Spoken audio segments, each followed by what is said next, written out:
Hello friends, my name is Ashta. I'm studying a second class. And so ఇవాళ సన్నీ డేలో మనం చాలా మంది బాడీ డిహైడ్రేట్ అయిపోతుంది కదా. అందుకని నేను కొన్ని ఫ్రూట్ జ్యూసెస్ చెప్తున్నాను. అవి ఏంటంటే వాటర్ మిలన్ గురించి చాలా టైప్స్ ఉన్నాయి.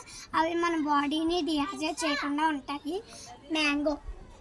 మ్యాంగో కూడా. సో మ్యాంగో తర్వాత పపాయ, అలాగే కర్బూజా, అలాగే ఐస్ యాపిల్ ఉంటుంది. సో ఐస్ యాపిల్ మనకి చాలా, దాంట్లో కూడా వాటర్ మిలన్ నీరు ఉంటాయి. అది కూడా మన బాడీని డిహైడ్రేట్ చేయకుండా ఉంటుంది. సో ఇప్పుడు మా ఇంట్లో పెంచుకున్న ప్లాంట్స్ని చూపిస్తున్నాను. సో ఇది పపాయ అండి. పపాయ గురించి చాలా టైప్స్ ఆఫ్ ఉన్నాయి. మ్యాంగో గురించి కూడా.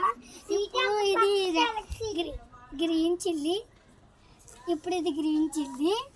సో ఇది ఆరెంజ్, ఇది లెమన్. సో అది తులసి మొక్క అండి.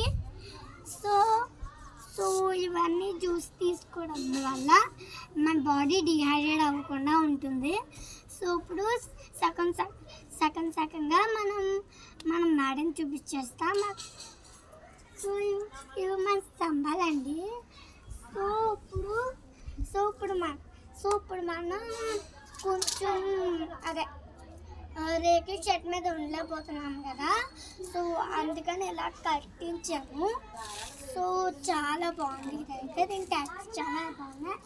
సో ఈ మేడం అనేది చాలా బాగుంది.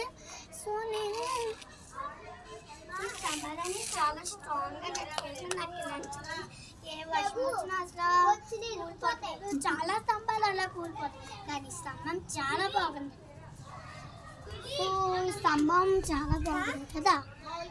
సో మన ప్లాంట్స్ పెంచుతుంటాం. గోంగూర, ఇది తులసి మొక్క ఫ్రెండ్స్. ఇది స్వీట్ పొటాటో. ఇంకా ఇది కూడా తులసి మొక్కే. సో ఇది ఏమో. సో ఇప్పుడు నా నర్సరీ అంతా చూపించేసాను కదా. సో ఇప్పుడు ఈ ప్లాంట్స్ పెంచుకోవడం వల్ల మనకి ఎయిర్ అనేది చాలా బాగా వస్తుంది. సో ఈ ప్లాంట్స్ రోజు మీరు కేర్ తీసుకోవండి. కేర్ తీసుకొని, ఈ కాలంలో ఎండాకాలంలో చాలా ప్లాంట్స్ కొట్టేస్తున్నారు కదా వాళ్ళు. సో అందుకనే మేము మా ప్లాంట్స్ని కేర్ తీసుకుంటాము. సో ఈ నర్సరీ నాది. సో నేను రోజు తీసుకొచ్చి నీళ్ళు వేస్తాను. సో ఈ వీడియో అయిపోయాక నేను వేస్తాను. చాలా కేర్ తీసుకుంటాను ఈ ప్లాంట్స్ గురించి. Thank you. Like, share, subscribe, comment చేయడం మర్చిపోకండి.